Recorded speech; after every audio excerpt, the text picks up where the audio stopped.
एक का शुक्र भी हराम कर दिया है। तुम हुक्का भी हो और हम यहाँ हवालात में सड़ते रहे। क्या बकवास करोगी वफादा? कैसे हवालात? अरे वो जो फिरंगी शराब बेचता है ना, उसने मियाँ को अदालत वालों से पकड़वा दिया। फिर वही अदालत, फिर वही जेल। मगर तुम्हें कैसे खबर मिली? अरे मैं अभी बाजार गई थी, हाफिज जी बोले मुझसे बेवफादार मीरा नौशा को अदालत वाले पकड़ कर ले गए। मैंने कहा हाफिज जी होश की दवा करो, मियां नौश गिरफ्तार हो। बोले अरे दीवानी फिरंगी ने पकड़वाया है, कहता था मीरा नौशा के खिलाफ डिग्री ले ली है। बेगम साहब को खबर की? मैं अंदर गई, कहा पहले तुम मियां को छुड़वाने की बात कर। ओ कल्याण, कल्याण और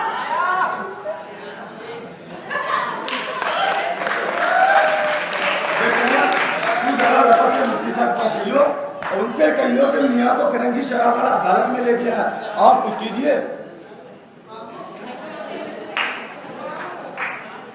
कौन मुफ्ती साहब? अबे मुफ्ती साहब को नहीं जानता? वही अपने मियाँ के दोस्त मुफ्ती सदरुद्दीन।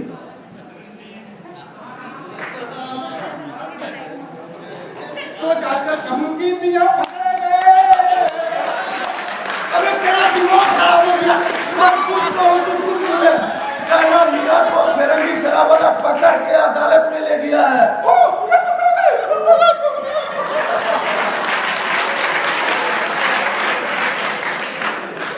ये तो एक दिन होना ही था। देखो भी वफादार, बेगम साहब से भी कुछ मत कहियो। अरे कल्लू ये तो बता मुझे ये हुआ क्या? अरे होता क्या, वो फिरंगी शराब वाला है, उसके यहाँ से शराब उधार मंगाते थे, कर्ज अदा नहीं किया, उसने डिग्री ले ली होगी।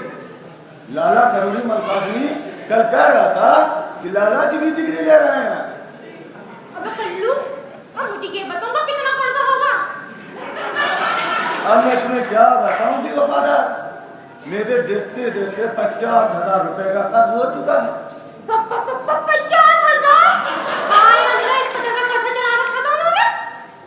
कर्ज न ले तो करें क्या, ससुराली मकान बेच डाला, शाही खर्च में कमी नहीं आई, शराब रोज चाहिए, न जाने ये कर्ज कैसे अदा होगा। मगर अब होगा क्या रे कल्लू, ये बता मुझे आगे तू जरा। अरे अपने मियाँ के जानने वाले में बड़े बड़े लोग हैं, कुछ न कुछ हो रहेगा। हाय कल्लू, मैं तुझसे सच कह रही हूँ, मुझे बड़ी हौल उठ रही है। अरे मैंने कल्याण को मुफ्ती साहब के पास भेजा है, वो जरूर कुछ करेंगे। तू कल्याण, तू अब तक गया नहीं? मैं चांदनी चौक के नुक्कड़ तक गया था कि देखा मियाँ इधर चले आ रहे हैं। क्या कह रहे हैं? मियाँ इधर चले आ रहे हैं? और कहाँ जाएंगे, बस आ ही रहे हैं। अच्छा,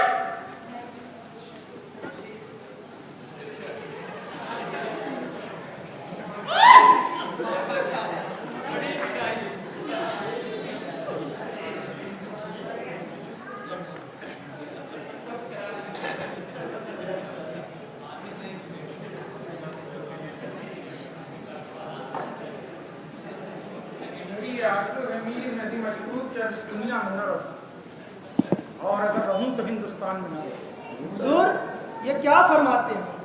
मैकफरसन कौन और उसकी हैसियत क्या? कहाँ शराब बेचने वाला फिरंगी और कहाँ आप जैसा बाकमाल शायर। अगर उसमें कुछ शर्म है तो आकर आपसे माफी मांगनी चाहिए। शायद अब तो आप अपना तमाशाई हो गया। रंज और दिल जिल्लत से खुश होता हूँ। जो दुख मुझे पहुंचता है तो कहता हूँ कि लो गालिब की एक जूती और है। बड़ा करता था कि बड़ा शायर हूँ, आज दूर दूर तक मेरा नाम। ले अब कर्जखाहों को जवाब दे। हुजूर, जमाने ने किस बड़े इंसान की कद्र की है? नहीं मीर मेहदी, मेरा दिल खट्टा हो गया। मुझे अपने ईमान की कसम है, मैंने अपनी नज्म नस्र की वो दाद न पाई जिसका मैं मुस्तहिक। आप ही कहा और आप ही समझा। मैं माफी हो सकता हूँ।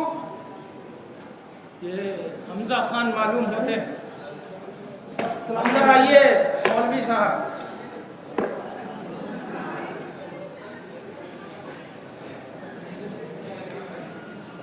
ये खैरियत तो है, आज इधर कैसे जहमत की? बस यूं ही मैं यार कुर्सी के लिए हाजिर हुआ। नहीं मौलवी साहब, कुछ खास बात मालूम होती है? मियाँ शहर में बहुत बुरी खबर गश्त कर रही है। मैं सोचा तब तक खबरियत दरियाफ्त करूँ। अभी मेरा इंतकाल नहीं हुआ मौलवी साहब, और मेरे इंतकाल से बढ़कर बुरी खबर और क्या? ये क्या काम आती है? क्यों फिरंगी शराबफरोश आपको गिरफ्तार कर दिए? इससे पहले आप जुए के इल्जाम में कैद किए, और अब शराब के सिलसिले में हम इस्लाम का नाम ले और हराम की शुद्धि करें। जहन्नम के लिए अज़ाब का खौफ है। मौलाना, हमें आपकी जन्नत में तो जाना नहीं है। मैं तो सोचता हूँ कि अगर मग़फ़िरत हो गई और एक कसर मिला और एक फूल और उसी के साथ जिंदगी भर गुजारना है, तो इस ख्याल से ही घबरा जाता। अस्तग़फ़िरुल्लाह। हमको मालूम है जन्नत की हकीकत, लेकिन दिल के बहलाने को गालिब ये ख्याल अच्छा। मैं ऐसी बातों तो हरगिज़ नहीं सुन सकता। अस्तग़फ़िरुल्लाह। क्या बात है बेवफादार? पीर साहब इधर आ रहे हैं। मैंने सोचा जाकर देखूं कहीं मियां ऐसा वैसा काम तो नहीं कर रहे। काले साहब तशरीफ ला रहे हैं, तुम बैठो मजलूम, मैं उन्हें ले आता हूँ।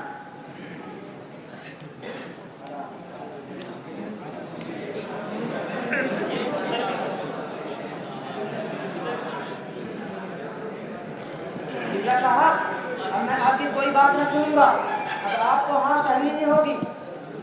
तो अब तक जो हमने इनकार किया उसकी वजह मालूम है आप? अव्वल तो मुझे अपनी आज़ादी बहुत अजीज है, और दूसरे ये कि मुझे दरबार में ज़ौक़ के बाद दूसरा दर्जा मंजूर है। हाँ, अब हालात ने हमारी कमर तोड़ रखी। ताब लाए ही बनेगी गालिब, वाक़या सख्त है और जान अजीज।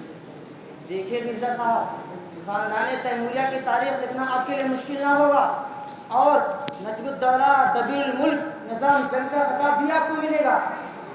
एक ज़माना था मौलाना कि जब हमें यह खिताब मिलता तो बहुत खुशी होती, लेकिन आज ये बड़ी नाकदरी होगी मिर्जा साहब, और फिर आपके हालात भी ऐसे नहीं हैं कि कोई मुस्तकिल आमदनी का जरिया हो। और तारीख लिखने की तनख्वाह क्या होगी? 50 रुपए माहाना। शहनशाह तैमूरिया का बादशाह और शायर की तनख्वाह 50 रुपए माहाना। आप भी जानते हैं मिर्जा साहब और मैं भी कि बहादुर शाह का हाल क्या है। ये बादशाह कई दिन की, परसों ही फरमा रहे थे कि अंग्रेजों ने कह दिया कि तुम्हारे बाद बादशाह खत्म, और आप उसी दरबार में मुझे नौकर रखना चाहते हैं। हम सबको जिंदा तो रहना ही है। सही फरमाया। जिंदगी अपनी जब इस शक्ल से गुजरी गालिब, हम भी क्या याद करेंगे कि खुदा रखते। अच्छा तो मैं चलता हूँ, कल आपको इतना मिल जाएगी। लो मीर मेहदी मजरूह, जश्न मनाओ, दोस्तों को इत्तला दो, दुश्मनों को खबर पहुंचाओ। गालिब बहुत अकड़ता था कि बंदगी में भी वो आजाद हो, खुद भी है कि हम उल्टे फिराए दरे काबा गरबा न हुआ। अब तो सारी अकड़ रहा गई। नजमुद्दौला कबीरुल मुल्क मिर्जा मोहम्मद कसदुल्लाह खां गालिब निजाम जंग 50 रुपए महीने का नौकर।